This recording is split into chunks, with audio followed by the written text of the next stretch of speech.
السلام علیکم ورحمۃ اللہ وبرکاتہ۔ امید ہے آپ سب خیریت سے ہوں گے۔ سب سے پہلے تو آپ کا بہت بہت شکریہ جو ریگولر یہاں پہ آتے ہیں، مجھے دیکھتے ہیں اور کامنٹ کرتے ہیں اچھے اور مجھے اس سے حوصلہ افزائی ملتی ہے۔ تھینک یو، جزاک اللہ، اللہ آپ کو جزا دے۔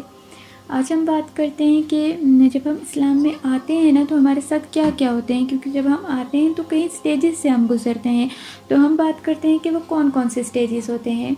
سب سے پہلے تو ہم بات کرتے ہیں کہ ہم لوگ کیسے اسلام میں آتے ہیں، کیونکہ آدھے لوگ جو ہوتے ہیں ان کا پیچھے سے جو بیک گراؤنڈ ہوتا ہے نا وہی اسلامک ہوتا ہے، تو پھر وہ سٹارٹنگ سے اسی چیز میں ہوتے ہیں، لیکن جو آدھے ہوتے ہیں وہ اسلام میں خود مطلب ان کا کوئی بیک گراؤنڈ اسلامک نہیں ہوتا، ان کے ساتھ کوئی ایسا ایکسیڈنٹ ہوا ہوتا ہے، کوئی ایسا مطلب آج کی یوتھ کا تو زیادہ تر بریک اپ جو ہو جاتے ہیں، یا یونیورسٹیز میں کوئی ایڈمیشن نہیں ملتے تو وہ اس چیز میں یا پھر وہ اللہ کے پاس ہو جاتے ہیں یا پھر اللہ سے دور ہو جاتے ہیں۔ ٹھیک ہو گیا۔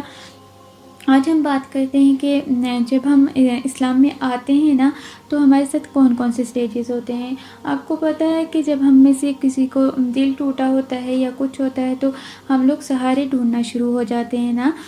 تو جو ہمارے پاس پھر اگر ہمیں کوئی تھوڑا سا گائیڈ کر لے کہ تم نماز پڑھو، تم قرآن پڑھا ہے، ہم اللہ پاک سے باتیں شیئر کرنے لگ جاتے ہیں۔ پھر جب ہم شیئر کرتے ہیں آگے والا بھی ہمیں سن رہا ہو تو ہمیں ایک دلی جو سکون ہوتا ہے وہ ملنے سٹارٹ ہو جاتا ہے۔ یہی چیز ہوتی ہے کہ جب ہم اللہ پاک سے گفتگو کرتے ہیں، جب ہم ان کو اپنے دل کا حال بتاتے ہیں، کیونکہ ایک ٹائم پہ ایسا ہوتا ہے کہ سب دروازے ہمارے لیے بند ہو جاتے ہیں، نہ ہماری کوئی انسان سنتا ہے، نہ ہم کسی کو بتانا چاہتے، ہم بہت اکیلا رہنا چاہتے ہیں، لیکن پھر بھی ایک کندھے کی ضرورت ہوتی ہے۔ جب ہم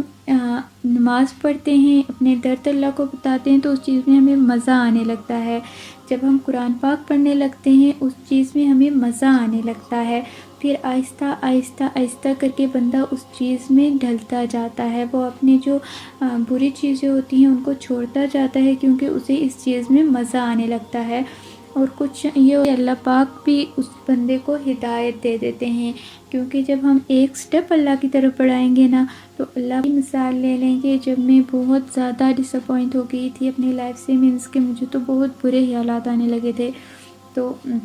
پہلے بھی میں سوشل میڈیا یوز کرتی تھی، پہلے بھی میں سب کچھ یوز کرتی تھی، لیکن میں طاہا بھائی، علی بھائی، ان لوگوں کو بالکل نہیں جانتی تھی۔ رینڈملی ایک مرتبہ اسکرول کرتے کرتے میرے سامنے ان کی ویڈیوز آ گئی،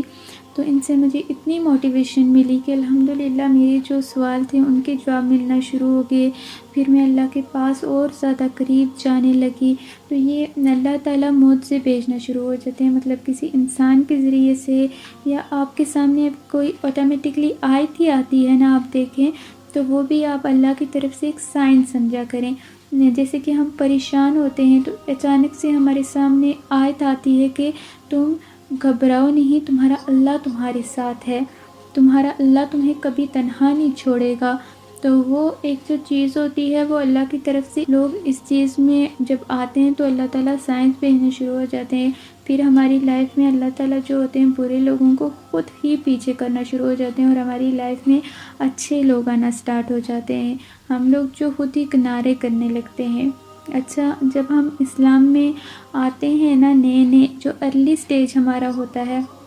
اس میں کیا ہوتا ہے کہ جب ہم اسلام میں آتے ہیں مطلب چیزوں کو سیکھنا شروع کر جاتے ہیں، تھوڑی سی ہم نالج گین کرتے ہیں تو ہمیں لگتا ہے کہ ہمارے پاس بہت زیادہ نالج آ گئی ہے۔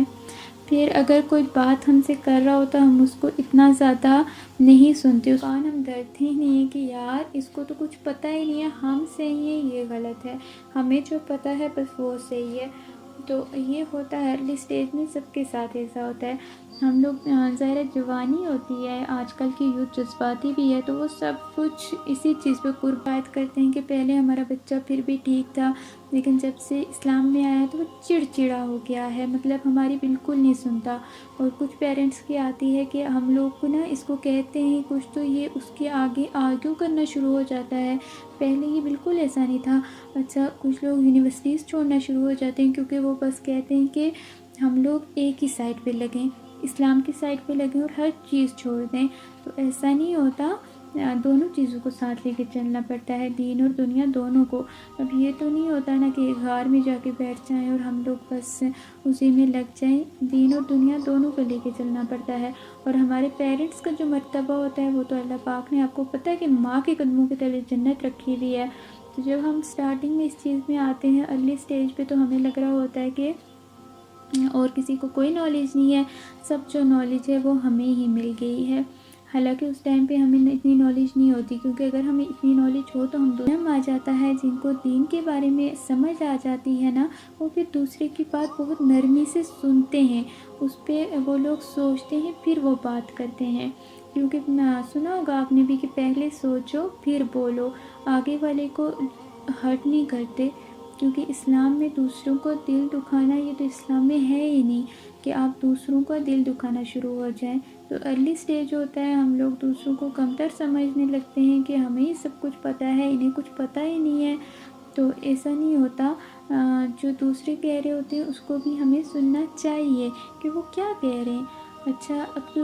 تھرڈ ہم جس پہ جاتے ہیں وہ یہ ہوتا ہے کہ جو ہم ارلی سٹیج میں ہوتے ہیں نا، وہ ہم غلط بھی نہیں کہہ سکتے اس چیز کو، کیونکہ اگر کہیں پہ میوزک چل رہا ہو تو آپ اس میں سے اٹھ کے آ جائیں۔ جب کوئی بات کرے تو سب سے پہلے اپنے اسکالر یا کسی سے اس بارے میں مشورہ کر لیں۔ اچھا، جب ہماری زندگی میں اسکالر آ جاتے ہیں اسلامک، جب ہمیں کوئی ایسا مل جاتا ہے، پھر ہمیں اس راستے پہ چلنے میں بڑی آسانی ہوتی ہے۔ آپ لوگ پہلے کسی کے پاس جائیں جس کو کافی عرصہ ہو گیا اس ٹائم چیز میں، اس کے پاس جائیں، پھر اس سے نالج گین کریں کہ ہمارے پیرنٹس ہمیں یہ کہہ رہے ہیں اور ہمارا دین ہمیں یہ کہہ رہا ہے، تو ہم کیا کریں، ہم کس کی بات سنیں، وہ آپ کو بہتر سمجھائے گا۔ جب آپ دوسرے اسٹیج پہ چلے جائیں گے نا، کہ آپ کو آہستہ آہستہ آپ میں نرمی آ جائے گی، پھر آپ چیزوں کو سمجھنے لگیں گے، تب آپ خود اپنے پیرنٹس کی یا جو کوئی اور بات کر رہا ہوگا ان کی باتوں کو سنیں گے۔ لیکن ارلی سٹیج میں بندہ چڑچڑا ہو جاتا ہے، اس کو ابھی ابھی نالج ہوتی ہے، ظاہر ہے وہ اپنی پرانی عادات سے نئی چیزوں میں آ رہا ہوتا ہے۔ آج کل کی یوتھ رات رات پوری میوزک سنتی ہے، دن پورا یونیورسٹیز میں آپ دیکھیں کیا ہو رہا ہے۔ تو جب ان چیزوں سے بندہ نکلتا ہے تو ظاہرہ غصہ ہوتا ہے، تو پھر اس میں تھوڑی چڑچڑاپن آ جاتا ہے۔ جب آپ بعد میں اس چیز کو سوچیں گے تو آپ کو واقعی لگے گا کہ ہمیں اس ٹائم پہ بالکل بھی نالج نہیں تھی، اسی لیے شاید ہم اتنے چڑچڑے ہو رہے تھے۔ اچھا، اگر دوسرا کوئی بات کر رہا بھی ہوتا ہے تو ہمیں ایسا لگ رہا ہوتا ہے کہ نہیں یہ غلط ہے، ہم بس اسی اس میں ہوتے ہیں کہ ہم اپنے آپ کو صحیح کریں، ہم بحث کرنا شروع ہو جاتے ہیں کہ نہیں ہم صحیح ہیں، ہم صحیح ہیں، اپنا سکہ منوانے کی کوشش میں ہوتے ہیں کہ کسی طرح ہماری بات یہاں پہ رکھی جائے اور ہمارا بھرم رہ جائے، ہماری بات صحیح ہے، ان لوگ کو پتہ ہی کیا ہے۔ تو ایسا نہیں ہوتا، دوسروں کی بھی اچھی طرح سے سننی پڑتی ہے، اور سب کے ساتھ یہ ہوتا ہے، کوئی اتنا مسئلہ نہیں ہے کہ میرے ساتھ ہی یہ ہو رہا ہے آپ سن کے کہہ رہے ہوں گے، تو سب کے ساتھ ایسا ہوتا ہے۔ اور اس کا یہی حل ہے کہ آپ کسی اسکالر کے پاس جائیں، یا آپ اس چیز پہ خود تھوڑا سوچیں کہ کیا واقعی میں یہ صحیح کر رہا ہوں، کیا واقعی یہ صحیح ہے، کیا اس سے دوسرے ہرٹ ہوں گے۔ پہلے دل دکھانے سے پہلے کسی کا سوچا کریں، اور جو اسلام میں آ جاتا ہے وہ دل دکھانے کا کبھی نہیں سوچتا۔